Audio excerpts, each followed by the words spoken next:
कोई दल सत्ता सुख के लिए अपनी नीतियों से भटकने लगता है तो वह पतन के मार्ग पर भी बढ़ने लगता है। वैसे भी मौजूदा दौर में राजनीति शब्द में नीति गायब हो चुकी है और राज करने के लिए जाति धर्म के हथियार इस्तेमाल शुरू हो गए हैं।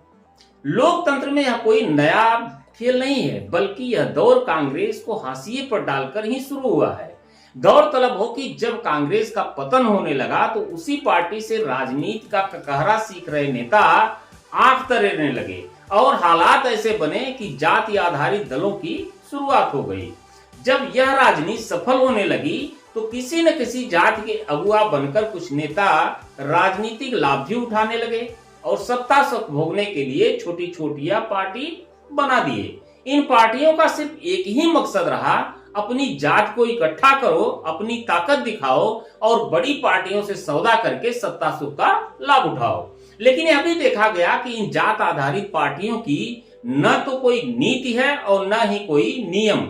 इनका नीति नियम आचरण सिर्फ एक ही बात पर निर्भर करता है कि जिस बड़े दल के साथ सत्ता सुख भोगने का मौका मिले उसके साथ हो जाओ, यानी मौजूदा नाव को त्याग कर दूसरी नाव पर सवार हो जाओ। बड़े दल भी इनके आगे इसलिए बेबस नजर आते हैं कि इन छोटे छोटे दलों की पकड़ कुछ विशेष जातियों पर बनी हुई है। ताजा उदाहरण यूपी की राजनीति का है। लोकसभा 2024 के चुनाव में भाजपा को यूपी में करारी हार मिलने के बाद क्षेत्रीय दल आंखें तरेने लगे हैं। कभी अपना दल यश की मुखिया अनुप्रिया पटेल की भृगुटी टेढ़ी हो जा रही है तो कभी दूसरे क्षेत्रीय दलों की। अब निषाद पार्टी के मुखिया संजय निषाद ने भी भाजपा पर आंखें तरेरनी शुरू कर दी है। यूपी में होने वाले 10 विधानसभा सीटों पर संजय निषाद ने प्रभारी नियुक्त कर दबाव बनाना शुरू कर दिया है।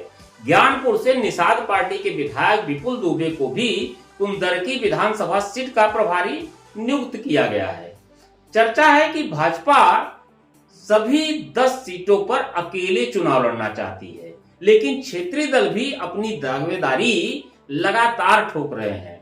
भाजपा ने जब उपचुनाव की तैयारी शुरू की तो निषाद पार्टी के अध्यक्ष संजय निषाद ने भी कई सार्वजनिक मंचों से कटहरी और मझवा सीटों पर चुनाव लड़ने की अपनी मंशा जाहिर कर दी।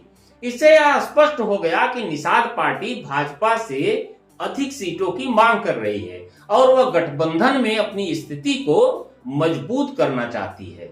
सभी 10 सीटों पर प्रभारी बनाकर निषाद पार्टी ने संदेश दे दिया है कि यदि उपचुनाव में उसे जगह नहीं मिलती तो अकेले अपने दम पर सभी सीटों पर दावेदारी ठोक देगी। यह कदम निषाद पार्टी के बढ़ते महत्व को भी दर्शाता है, खासकर उत्तर प्रदेश की राजनीति में, जहां क्षेत्रीय दलों का प्रभाव लगातार बढ़ता जा रहा है।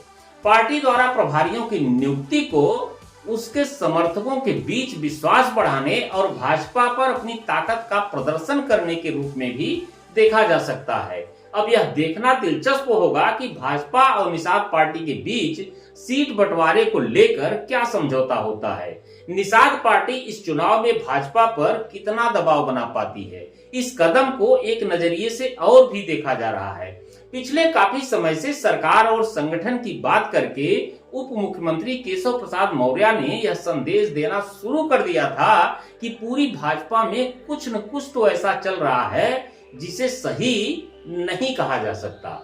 लोकसभा में मिली हार के बाद भाजपा के अंदर गुटबंदी कुछ अधिक ही दिखाई देने लगी है, जो किसी न किसी बहाने पटल पर आ ही जाता है। भाजपा की मजबूरी यह है कि यूपी में इंडिया गठबंधन को मिली अप्रत्याशित सफलता ने विपक्ष के मनोबल को मजबूत कर दिया है। 2027 के विधानसभा चुनाव में भाजपा को सपा से कड़ी टक्कर मिलने की संभावना भी बढ़ गई है। यदि आंतरिक विवाद के कारण भाजपा उपचुनाव में ठीक ठाक प्रदर्शन नहीं कर पाती है तो प्रदेश नेतृत्व पर अंगुली उठना स्वाभाविक हो जाता है। इसीलिए सहयोगियों से वह किसी भी प्रकार का तकरार नहीं चाहती है। उधर सहयोगी भी भाजपा को आंख दिखाकर विपक्ष को शायद संदेश देने में लगे हैं कि रास्ते तो हमेशा खुले हैं, बस सौदे सही होने चाहिए।